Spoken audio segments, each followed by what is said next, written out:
Okay, true Sean Bedlam style. We're taking a walk around a walking track in Knox, just near Knox City. These walking tracks, or bike tracks or whatever, go for miles. My kids used to ride on them when they were little tappers. And these days, when the car's being washed, the dogs and I go for a walk instead. School holidays, so there's a lot of this going on. Dudes playing tennis. Okay, the other day there was a video posted by a young fellow called Yesterday. Now, it occurred to me that the concept of yesterday, just hang on a sec, going to untangle the doggies. Anyway, while the doggies are exploring, the concept is yesterday. Now, like I said, young fella posted a video about yesterday, and I made a short comment that I thought that yesterday was a bit of a problem. It's a bit of a problem when you get to be my age, because there's a huge tendency to just keep looking backwards all the time. Because I guess there's a sense that possibly there's more life behind you than there is in front of you, and so the tendency is to look backwards and check out all your various memories and things. So my point was that my challenge has been for the last year or two, has been to live in the now. And I've heard that before. Everybody loves to talk about that. It's a bit of a cliche and all that kind of stuff.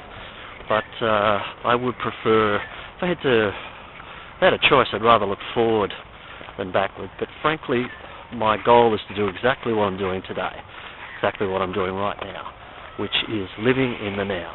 Now, this is in the middle of winter. It's actually not real cold. Beautiful day for walking. It's not very breezy, and I'm in an absolutely beautiful place. That's what it's all about. Figuring out that wherever you are is an absolutely beautiful place to be, and just plain enjoying what you're doing.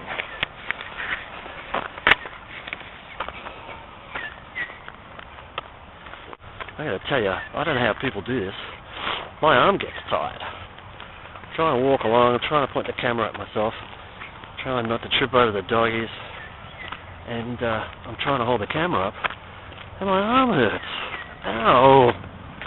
Hang on a sec, I gotta stretch something. Now, on the subject of yesterday, it seems to me, honey, don't go down there, please. Get all squishy. Good girl. On the subject of yesterday, it seems to me that your perspective, if you're watching this video and thinking about the concept, it would have a heck of a lot to do with the age group that you're in at the moment. Because I can remember being in my early 20s, dog really wants to go and play in the mud. Stay on the path, though. If you're in your early 20s, I remember when I was in my early 20s, me and Mr. Spider had just started our respective careers, and we'd lived in flats for a couple of years, and eventually, with the help of my dad, we bought a little house, and we just thought the world was this remarkable place with everything stretched out in front of us. Very little looking back. Not a heck of a lot of living in the moment either. An awful lot of, the future, when are we going to have kids, where will our careers take us, all of that kind of wonderful stuff. And the world just seemed like this gigantic panorama just laid out in front of us, and all we had to do was reach out and gobble it up, which is really, when you're in that age group, that's exactly how life should be. Don't want to shoot on anybody, but I think that's, if you feel like that and you're in that age group, then that's pretty cool.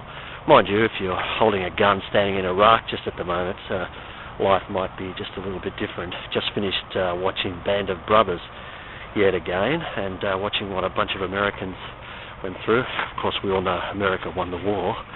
That's a whole other story. Okay, so then maybe you're in your your 30s. My eldest son just turned 30 just a little while ago, and had an email from him, actually in response to a video that I sent him, the life choices video.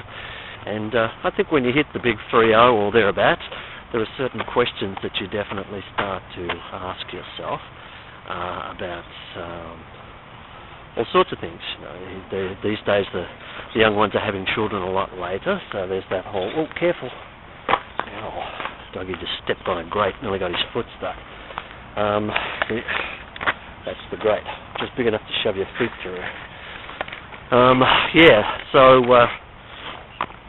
we had both of our kids by the time I hit 30. I actually think we had my eldest son when I was 30. So there's all those kinds of questions floating around in your head, and also too there's the whole career thing. My eldest son has changed careers a couple of times. He was a chef, then he was a patisserie chef, and now he's an accountant. Yeah, I know. Don't crack all those jokes. He's very cool for an accountant. Trust me, he's one of the coolest people on the planet. And he's trying to raise the profile of accountants everywhere. Oh, yeah, of course, as soon as I turn the camera on, they start doing it. They're just going nuts. There's lots of running and screaming and yelling, and the dog was hitting the end of the lead and nearly strangling itself. Oh, sorry, doggy. Now they're all tuckered out, and they're probably getting grubby. Come on, doggies, get out of the mud. Come on, you guys. Get out of the mud. Dogs, mud. Oh, honey, come over here. Come on. Quick. Good girl. Okay, so it's 40s, and your focus is a lot more looking back than it is looking forward. And if you like pretty much everybody, hardly anybody on the planet actually is in the moment. Okay, you skip on into your 50s, which is, I am well and truly into my 50s, and you go through that horrible situation. I've had successful businesses and spectacularly unsuccessful businesses. Hoons. I love hoons. Actually, I think I used to be one. Okay, so you've had the business roller coaster, or you spent your whole, or worse still, you spent your whole life working for somebody else, and now you're kind of wondering what you got out of it. If you were smart, you learned how to put some money away, and you've got a little bit of cash behind you. But if you're like pretty much like everybody else, you're living from one paycheck to the next, and you're suddenly starting to realise, check out my Ageism video, that even though you are quite sure that you're God's gift to employment, you suddenly start to realise that people are not that keen to employ you first anymore. Okay, so like I said, depending on the age group you're in, probably depends on what yesterday means to you. So dogs are fighting over a piece of bread here. Obviously Spider never feeds them. Yeah, so as I said to the dude that put up the video, to be honest, I can't always remember what I did yesterday, and frankly I don't really care.